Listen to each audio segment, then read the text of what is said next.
the first thing and most important thing, especially if you're in hilly areas, is find your 12 o'clock.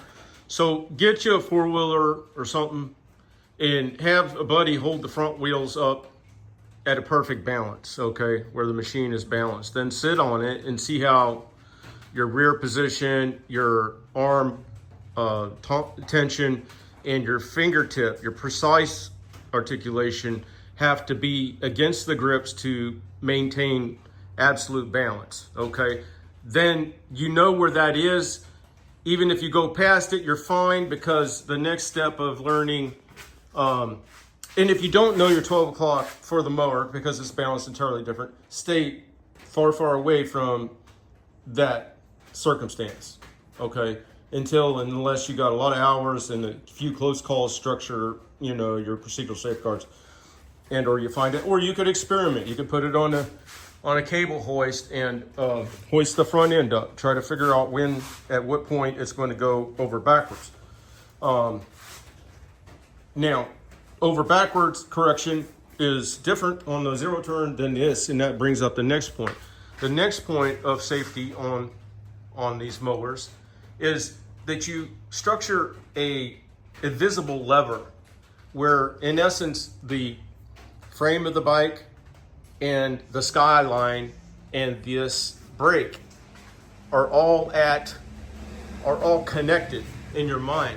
And then because your feet, your arms, and your legs are all on those things and have that feedback loop, just imagine that connection. So as you're coming up to the 12 o'clock and say a gust of wind catches you or catches the bottom of the bike and you're going in third gear or something down the highway, then with that invisible imaginary connection, link arm, after the bike gets X, then the brake pedal goes X, right? And it's not really hard to do, actually. It's not your finite controls. That's the OS control, right? That's how you would scrub down the front end, because when you put braking force here, it's going to bring the bike back down. This, on the other hand, once you're at 12 o'clock, your corrective measure is going to be to pull back on the sticks.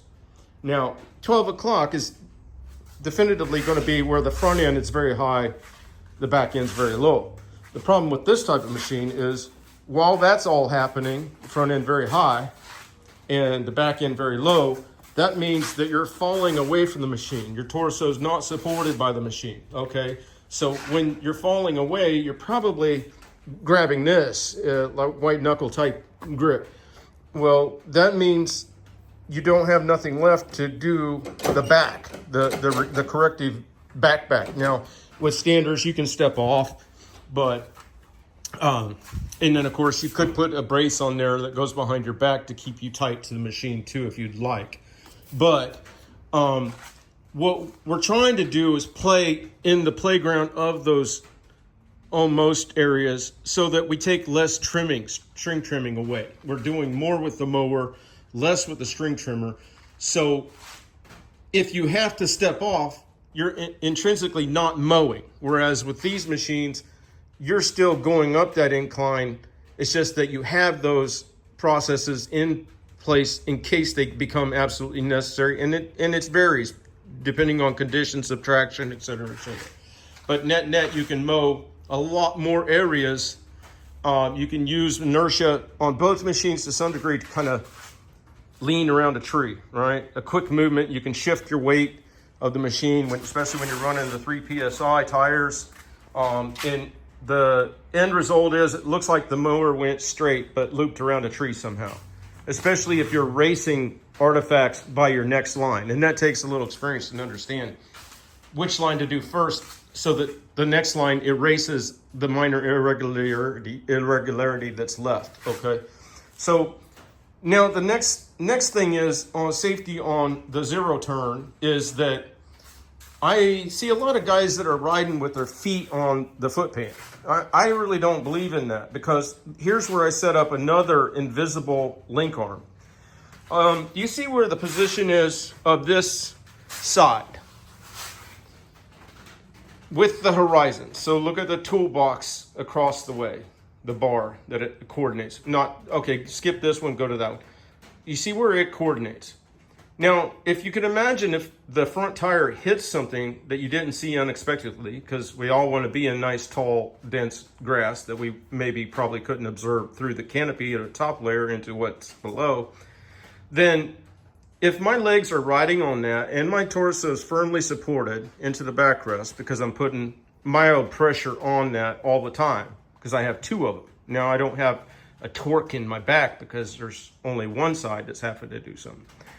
Well, then as that comes up, if I didn't do anything, that bar will come up in reference to what you see in the background there.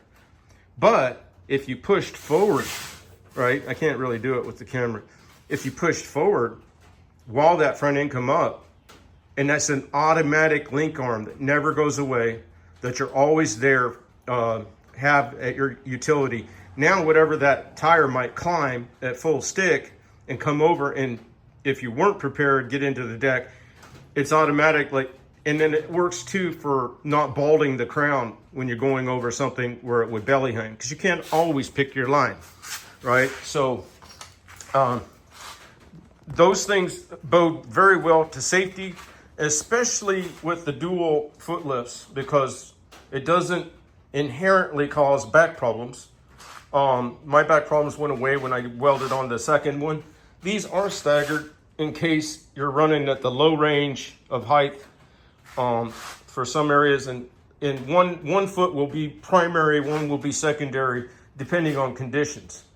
But more importantly is the fact that when you have a fight or flight reflex, the impulse goes to your legs first. So these things are unexpected, and more often than not, they don't go through that top-down brain function. It goes through the primal function of fight or flight with that automatic reflex to the legs. So if your legs are already on upon that, then you'll always and automatically immediately lift sky high.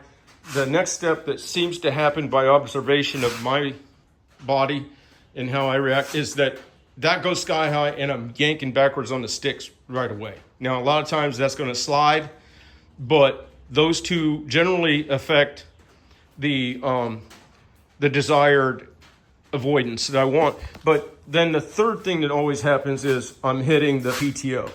So I'm disengaging my blades. Now, all my machines I set up exactly the same. At one time, I aspired to have the controls, the throttle and everything in a better location in the center front, but it was too hard to do. I did do it, but then it was so difficult. See the slot for the throttle? Then it became so hard that I didn't want to do it to all my machines, right? And what I found is having machines that weren't identical, and that goes to where these guys are buying different brands and experimenting stuff.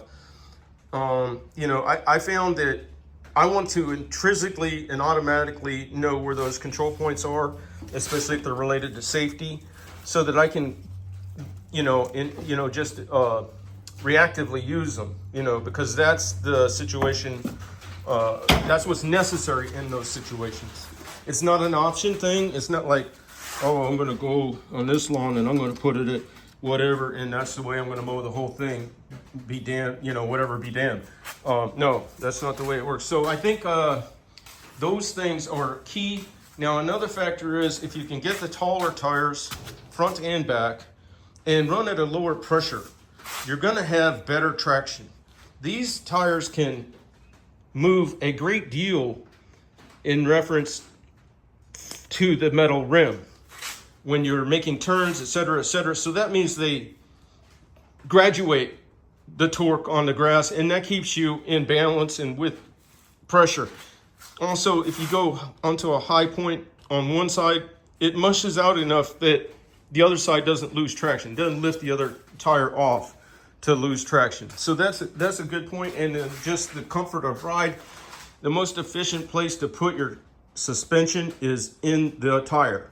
Everything else adds weight, complexity, and reliability issues. So if you can get your needed suspension in the tires, not in the seat, not things like that, then I think you'll have a better result. All right, y'all have a good day.